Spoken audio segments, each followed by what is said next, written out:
If you are applying for a land compliance from the GRA, you will need the following documents: completed application form, copy of transport title or lease, copy of agreement of sale or purchase, vendors and purchasers tin, improvement schedule. You must ensure all outstanding capital gains taxes and other taxes due are paid and returns filed before you receive your compliance certificate.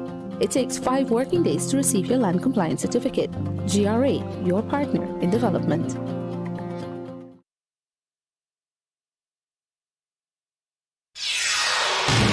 This is the news on top of the hour. Live from our studio in Georgetown. Kaieteur Radio, 99.1 FM.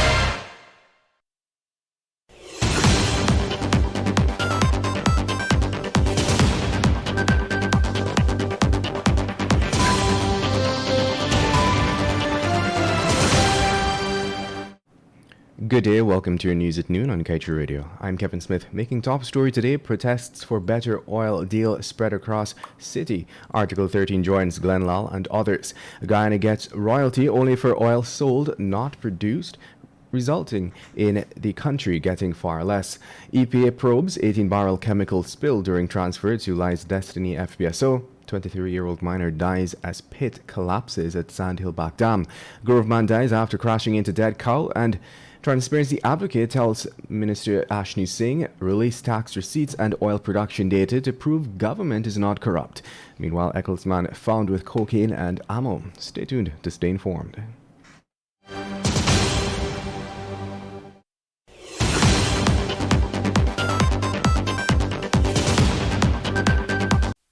Go loud or go home. Never miss out on your favorite local radio segments, local and international podcasts, and DJ mixes. That's right. With the Go Loud app. Discover podcasts like Common Sense, Red Table Talk, The Breakfast Club, and the best mixes from DJs worldwide, and much more. Stream all of your favorite local radio stations in one app. Go loud on what matters to you. Download the Go Loud app in the App or Play Store today and start listening.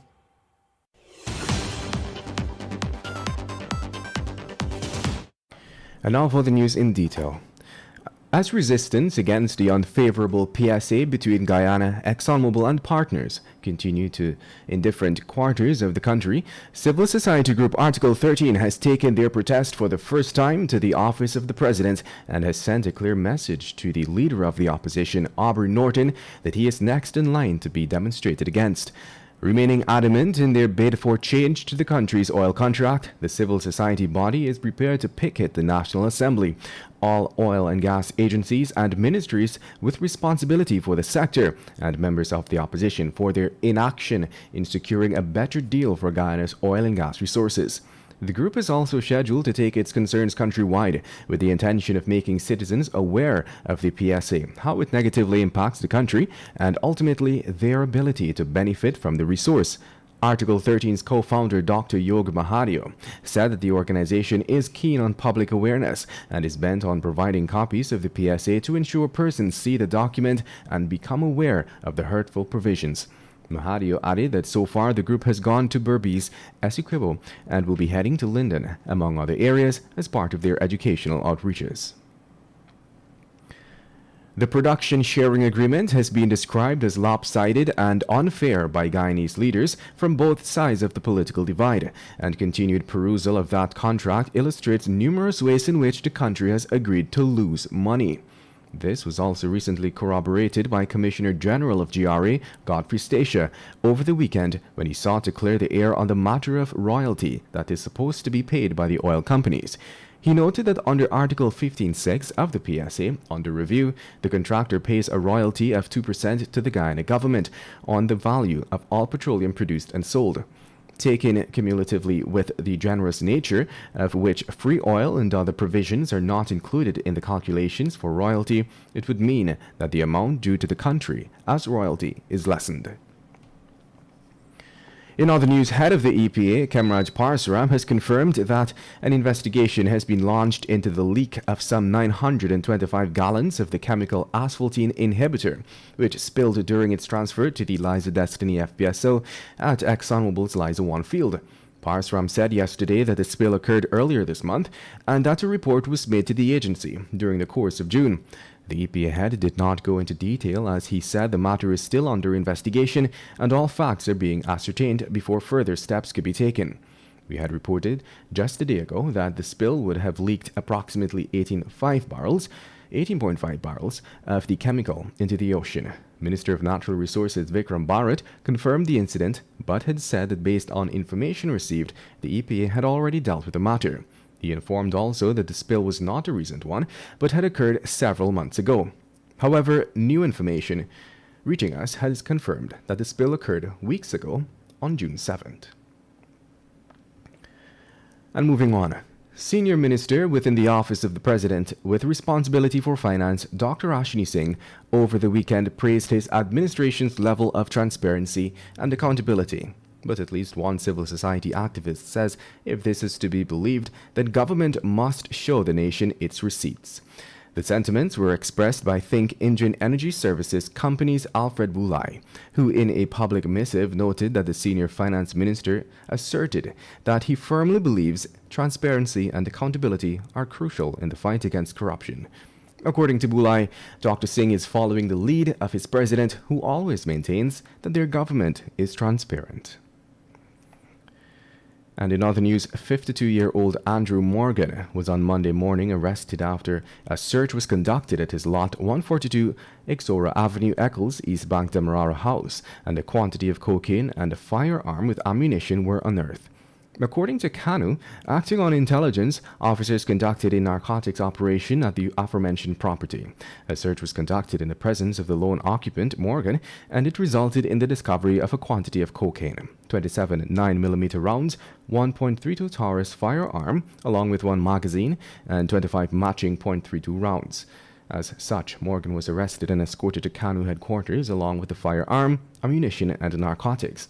Kanu reported that the narcotics were tested and confirmed to be cocaine, with a total weight of 3.27 kilograms and a street value of approximately $3.5 million. The time has now moved on to 12 hours 9 in Ghana. We'll take a short break and return with your news.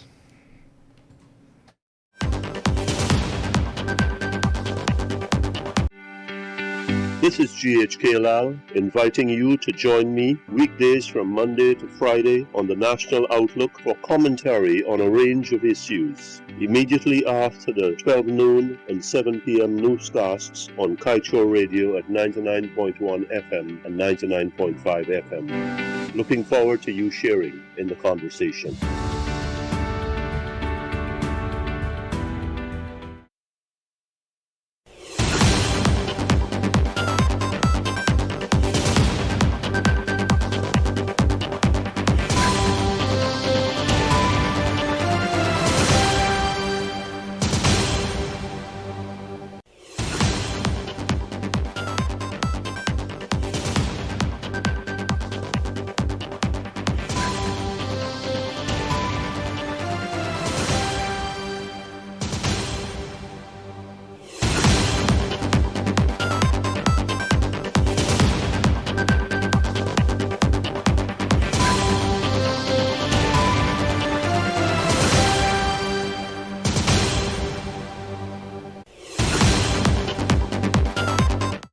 Welcome back. Let's continue with your news. A 43-year-old cambio dealer died early Monday morning after his vehicle reportedly collided with a dead cow along the New Diamond Access Road.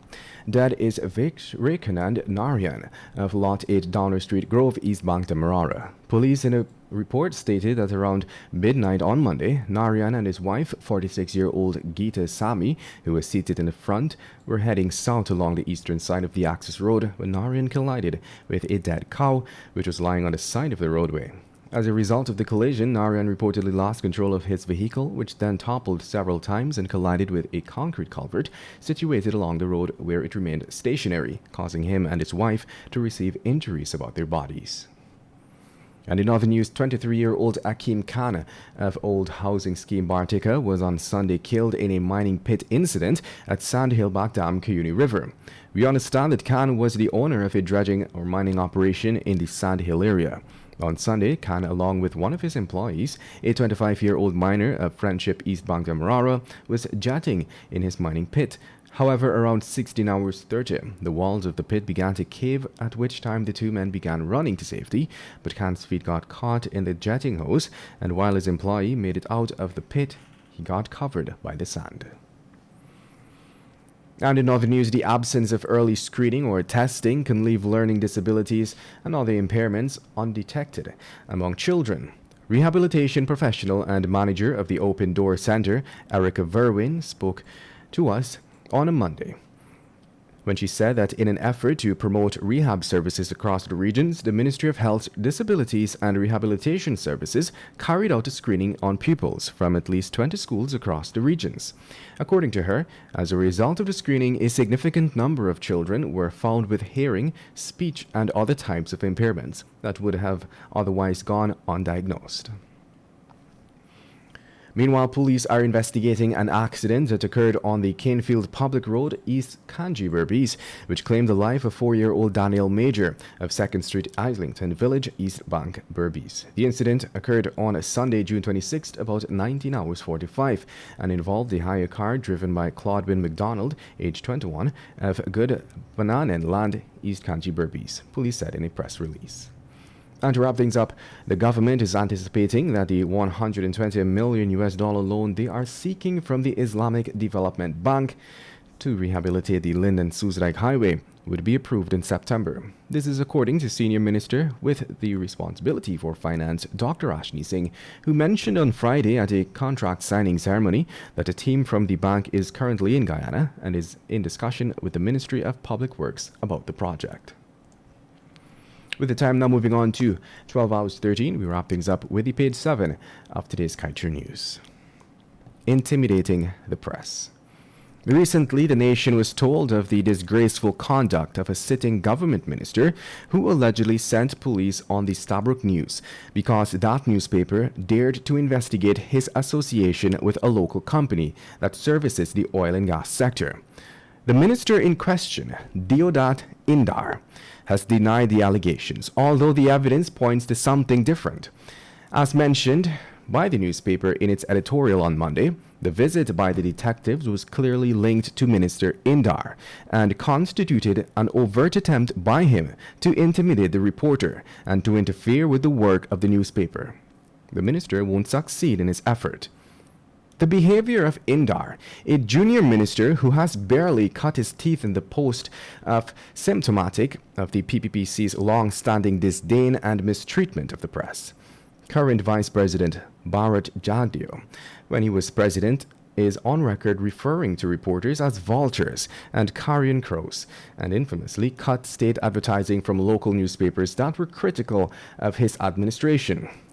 Today, President Irfan Ali is following suit, refusing to hold regular media briefings and has shut down weekly post-cabinet press conferences. We can expect more of the same, but the Kaieteur News will not sit idly by and allow the erosion of press freedom by people who like to boast that they are friends of it. And that brings us to the end of today's News at Noon. I'm Kevin Smith. Thank you for listening.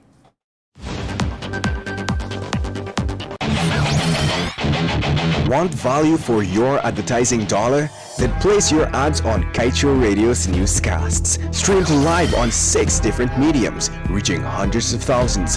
Advertise today and watch your dollar grow. Call us on 225-8465 or 226-8210 today.